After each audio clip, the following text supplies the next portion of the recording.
Hello everyone, this is DM Wisdom, And I'm DM Zoth.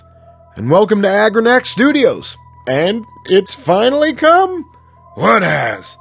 It's October! Fuck yeah!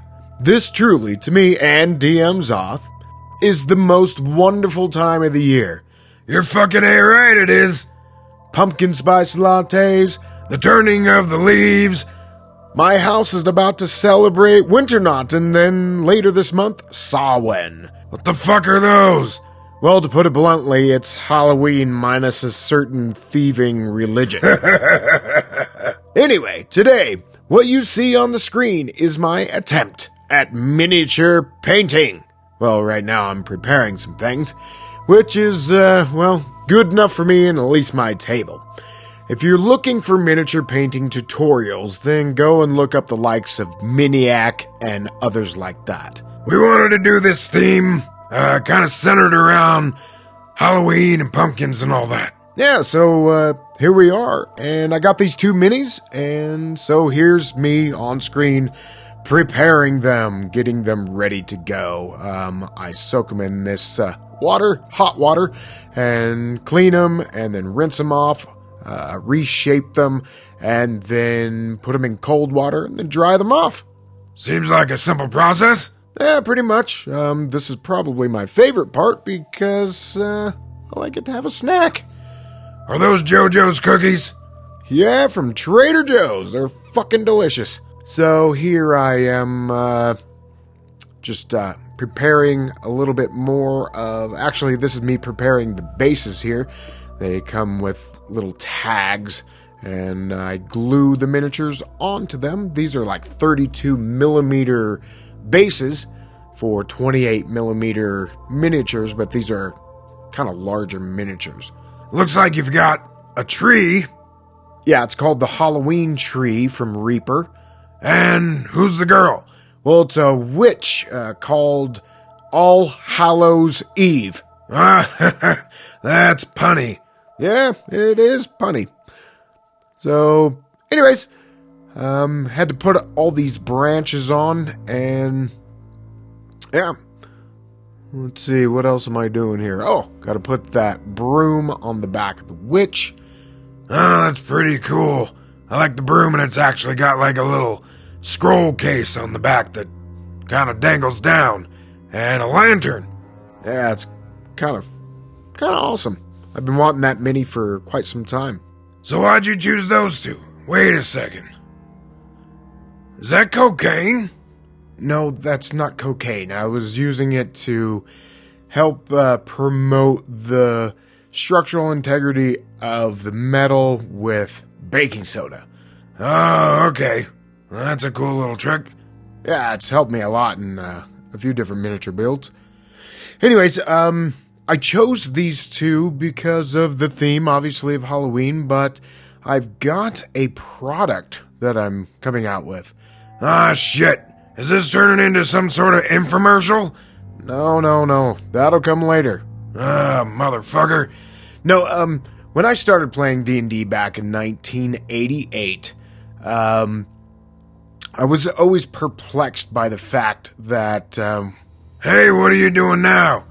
I'm basing. I have a pretty good dirt around my house, so I base it with the dirt around the house, and then I prime it with Marsh Black ink. It's an ink spray paint, and it dries really fast. I start with them face down, and then I put them face up, and then put them right side up to do the first primer, and it goes on really thin, so it comes out really nice. Okay. Well, anyways, go on with your story. Well, anyways, so I've got these two here because not only of the theme, but because in 1988, I always thought it was weird in Dungeons and Dragons that there was never a witch class. Yeah, that does seem kind of weird, doesn't it? They got thieves, they've got bards, rogues, fighters, paladins, but no witch.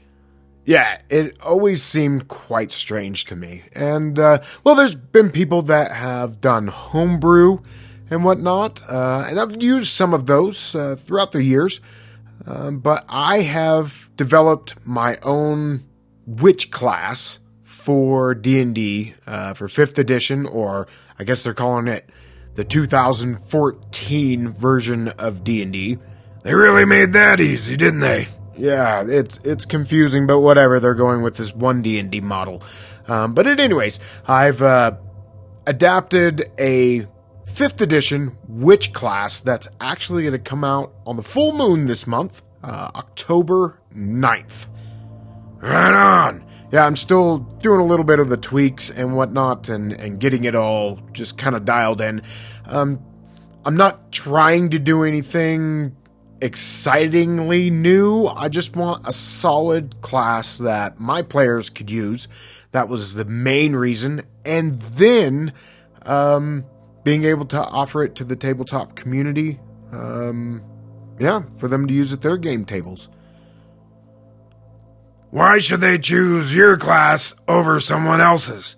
Well, they shouldn't necessarily, actually.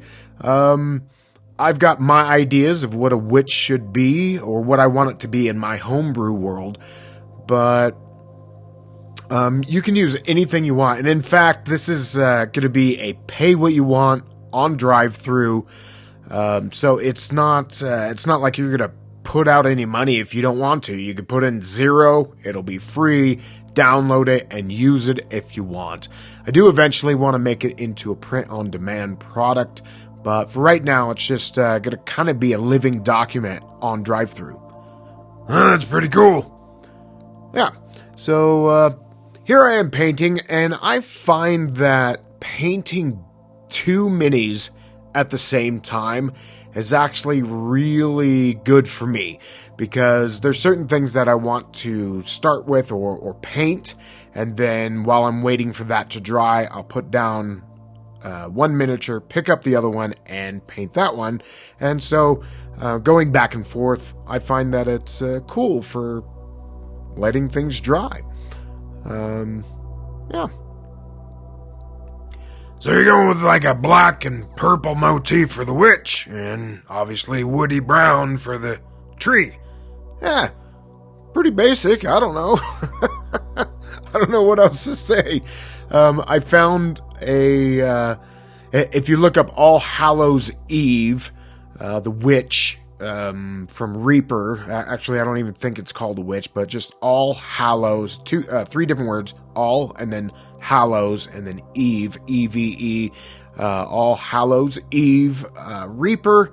You will find people's examples on like a Google search. If you press on the image section, you'll see something that was quite similar to this that I use as a basis. As well, the Reaper Halloween tree kind of used some of the examples there to come off of. I like to be able to see where it's going. Sometimes I can't see it in my head before I begin, so having a reference is really good for me. Alright, very cool. And so you use those small things. It looks like if you got glasses on, your head pokes out every once in a while. Yeah, it helps me to really get in there and focus. I don't have the greatest eyesight, but helps me get in there so that I can really see what I'm doing. So you're going with leather brown on those bags? Yep, leather brown, woody brown for the broom, and there's a raven on this.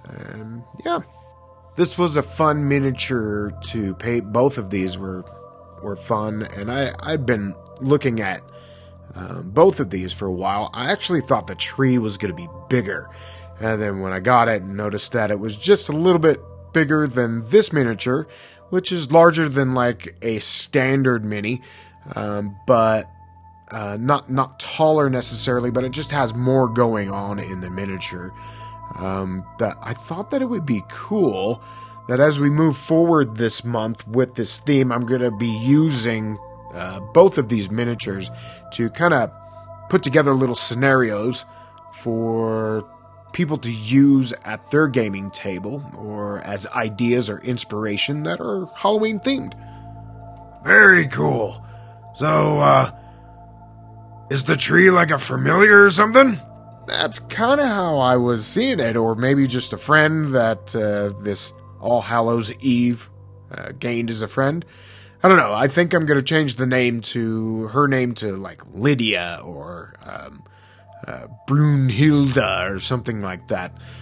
But yeah, in my mind, I see this witch character finding this tree, either giving it life through magical means, or maybe it's an ancient tree, and they become fast friends, and they go on adventures together, and so the tree can move and walk, maybe at a slightly slower rate as a human, or your standard fair creature in Dungeons & Dragons as a player character.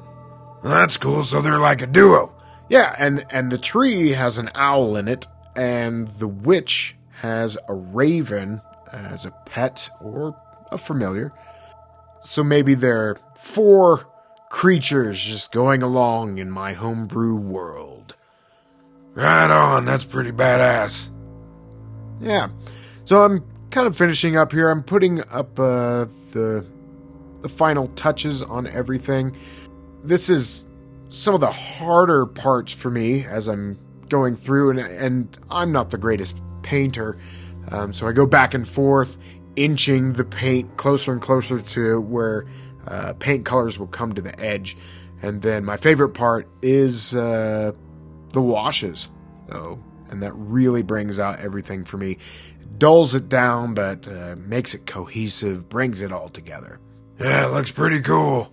Yeah, and then a nice dry brushing afterwards kind of brings out the highlights, and then I'll go back and forth, highlights, a little bit more wash, a little bit more paint, more highlights, more wash, and I go back and forth for quite some time. And one of the examples that I found of the All Hallows Eve witch was that they did these like little star things that I'm doing here, and I thought that was really cool. Like maybe she has a cloak of stars. I think that's what it's called, cloak of stars. The fuck is that called? It's called the robe of stars. Oh yeah, that's right, robe of stars. So anyways, here's the final product. All Hallows Eve. I think I'm gonna call her, like I said, Lydia or Brunhilde. And here's the tree. I have no clue what to call the tree. Maybe you can call him Stump. No, that's fucking stupid. What about Woody? No, that's too punny. Well, so is Broomhilda. No, it's like Brunhilde, Brunhilde, Brun. I don't know. Whatever. I don't know what the fuck to do with the names, but we'll figure something out as we move forward. And well, anyways, I'd like to thank you all for watching, and make sure you like and subscribe and all that. Look for the video that kind of goes into a more in-depth look at the witch class that I've put together. Again, that will be for free on Drive-Thru RPG this Sunday. There'll be a link in the video and all that. So thank you all for watching. Thank you for your support, and have an awesome October. Later, everyone. All right, do this and do that and do this and do that. And watch this video.